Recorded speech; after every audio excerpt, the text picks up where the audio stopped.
Hi and welcome to pmplounge.com. Today we are going over the plan scope management process. And as always, whenever we go over such detailed topics, we have an article that is supplementary to each video. So the article will be linked in the description. You can always go over and read the detailed article if you're into reading rather than watching video, right? So plan scope management is what we are discussing today. This is the first process, and we'll go over that where it falls under the PGK mapping and all of that. But before everything, it is always important to understand why is this topic important. Whenever we discuss any topic from PMP perspective, we want to understand, we try to answer this question on how important and why exactly is a topic important from PMP exam perspective. So this is indeed extremely important because this will give you the understanding of the scope management knowledge area in general. And scope management is one of those knowledge areas where you can expect a lot of questions in the exam. So like I was saying on the previous slide, plan scope management is the first process in the scope management knowledge area, and it falls under the planning process group. So this is the position where it falls under, right? You can see to the left, your knowledge areas are listed. Plan scope management is the knowledge area, and above are the planning management process groups, the 5 process groups. So under planning, at the intersection of planning and project scope management is where plan scope management falls. So this is the first process for scope management. All the processes that you see above in the project integration management knowledge area, we have already covered them. I'll link to the entire playlist of integration management, so you can go over that if you haven't gone over that already.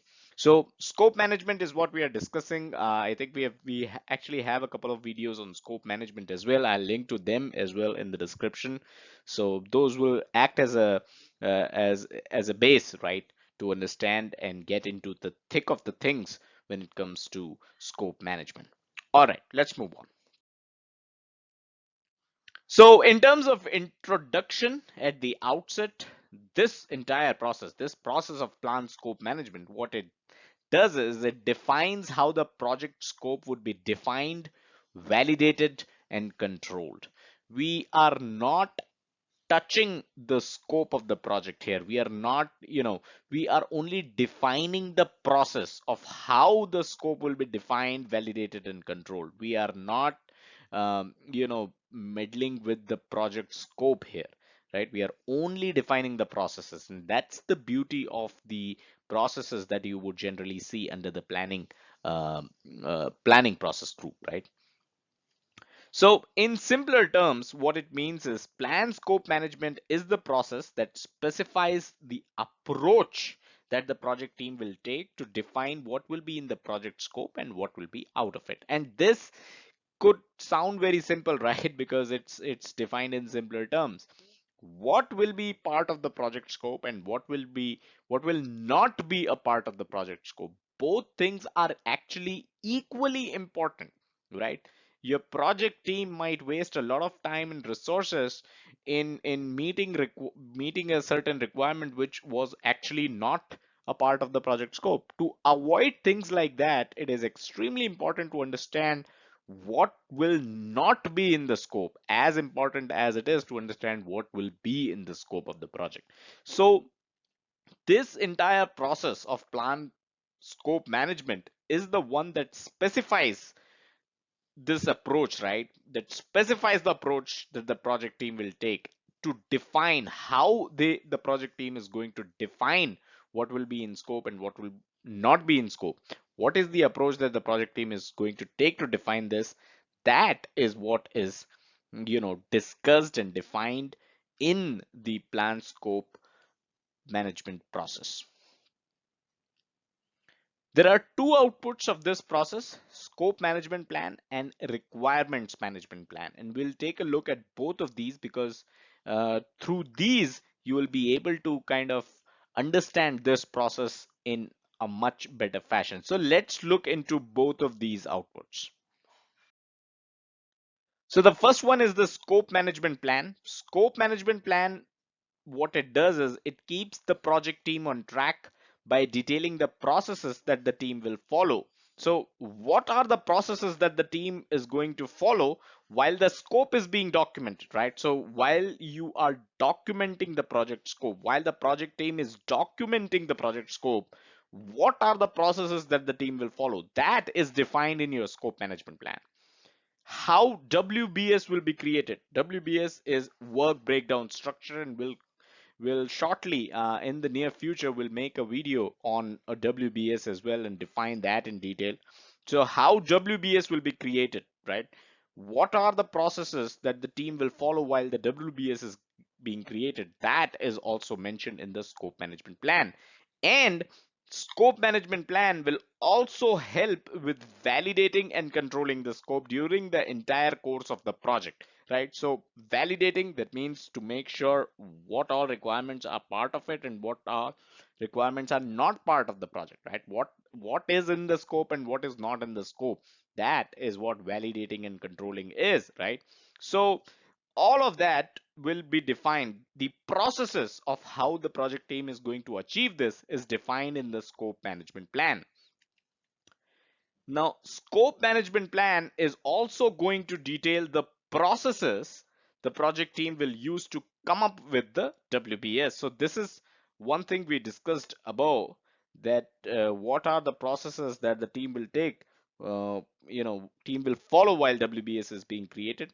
So the processes, they are detailed, right? The project team is going to use those processes to come up with the WBS.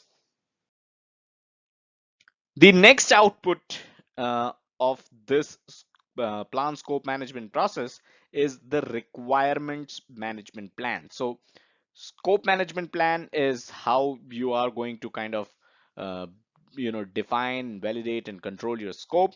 Requirements management plan describes the processes that the project team will use to collect requirements. How will the requirements be collected? And there are various techniques to collect requirements. We'll go over them in the near future when we do a video on requirements. So those processes are defined here, right? So in the requirements management plan document, you'll see the processes will be defined on how the project team is going to collect requirements.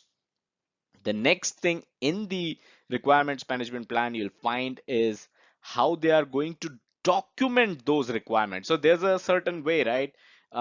Let's say certain organizations might want to use an Excel file to collect those requirements and document those requirements, right? Certain organization might want to use Word document. Certain organization might have their own tool, a web-based tool, right? Or any application that they use to document the requirements, right? So collecting requirements is one thing, how to document those requirements is another thing, and the process of collecting requirements as well as documenting requirements is defined in the requirements management plan. The last thing, how the document will be maintained, right, throughout the course of the project. So once the requirements are collected, they are documented.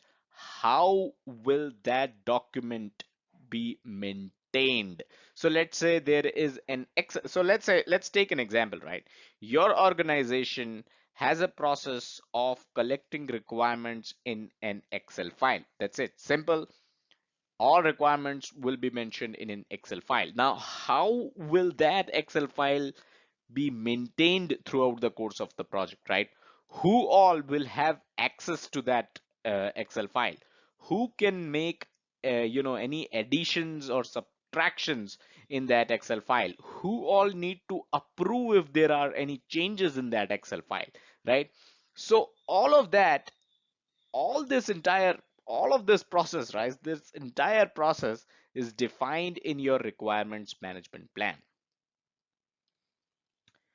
Now, there are two terms here that are underlined. Requirements management plan is also used to describe the prioritization process for requirements and how the requirements traceability metrics will be built. We will definitely discuss these two in details later on, sometime when we'll do a video on these two. But for now, let's try to quickly understand what these two are. So requirements management plan is also used to describe the prioritization process. So that means when you collect the requirements from the customer or from the sponsor or whoever that is going to give you the requirements, right? You can kind of prioritize those requirements. If there are, let's say, 1000 requirements, you need to come up with a prioritization process on what will be the top 500 requirements. Resources are always limited. When you collect requirements, you can collect everything under the sun, but based on the resources available for the project, you need to prioritize those requirements. You need to get back to the folk, to the person who has given you the requirements, right? And to let them know what all are the requirements you'll be able to meet. And because of that, prioritization process is important, and that prioritization process is also described in this document, right? The other thing is requirements traceability metrics, which is a metrics of sort. Again, certain organizations use Excel files, certain organizations will use a certain tool. What these requirements traceability metrics, what this matrix does is basically it tags the requirement, and it tags to links to where this requirement is shown in your design document, and then that tags further into the code, the module of the code where the code related to this requirement is available, and that code then links itself to where a corresponding test case is available to test this requirement. So you've got a requirement, you've got the corresponding design, you've got the corresponding code, and then you've got the corresponding test case.